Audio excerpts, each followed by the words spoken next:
Yeah, the successes have been many, many. We've really been, I think, done a great job of trying to address the tobacco use issue. If you go back and start thinking about, several years ago, I think if you think about what you've done and the success, we have to go back to the days when, in fact, Hancock Regional or Hancock Memorial was the first hospital in the state of Indiana that actually went tobacco free. Now, I was told by quite a few of my peers who were CEOs of other hospitals, Bobby, you're going to cause a big mess. You're going to have people up in arms, and they're not going to like it when you take your hospital tobacco free. So we went tobacco free, and it wasn't near the problem that we thought it was going to be.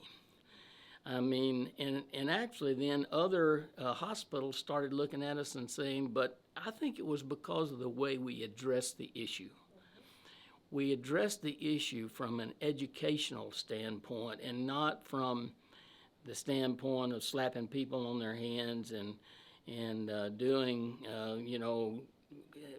fining them for smoking and that kind of thing.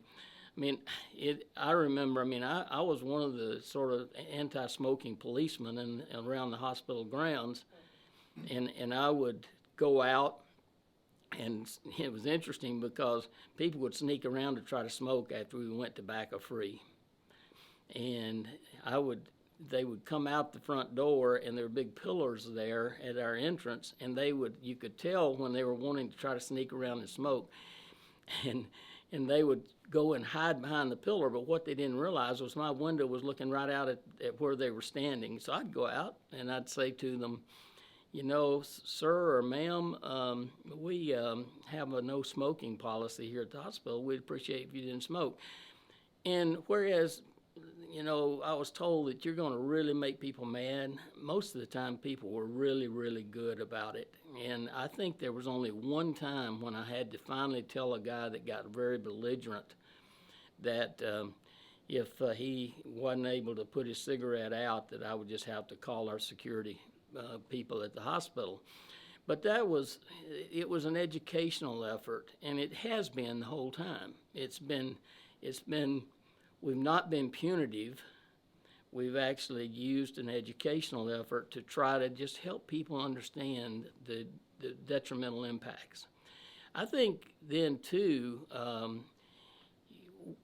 then you were able, by your leadership and the leadership of the coalition, when we actually were able then to, in Hancock County, to actually take restaurants and so forth smoke-free in the restaurants. That was a big, big, big step.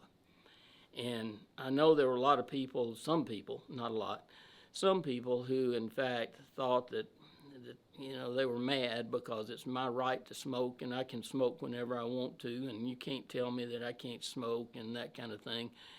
But it was interesting because once people started going into the restaurants and it was smoke-free, and they didn't have to breathe smoke while they were sitting there eating their food, there was people just said, hey, this is actually a good thing and not a bad thing. And so, when we look at it then, the things that you guys provided the leadership for over the years, all the way from the county ordinance, the hospital going smoke-free.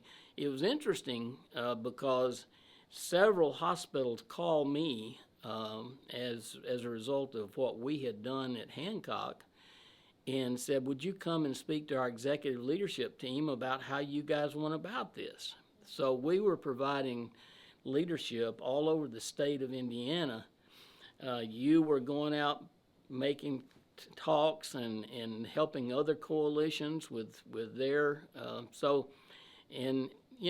we had some we'd take 2 or 3 steps forward and a couple of steps backwards, and our primary problem was primarily with the state legislature.